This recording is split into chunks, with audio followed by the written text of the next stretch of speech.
Hey guys, welcome to another YouTube video. In this video, I'll be showing you how to install Python 3 on your Windows 10 machine. First, go to python.org, head over to downloads, and in downloads, select the Windows option. Do not go for download for Windows as this installs the 32-bit edition. Rather, move to this part, select the go to stable releases, select a 64-bit edition if you have a 64-bit computer and a 32-bit edition if you have a 32-bit computer. I have a 64-bit computer, so I'll go for the 64-bit edition.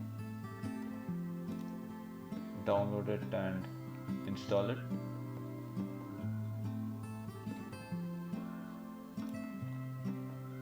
Do not forget to select this, add Python 3.8 to path. Once this is done, just go for install now, and it should take a while to install. Let's get back once it's installed.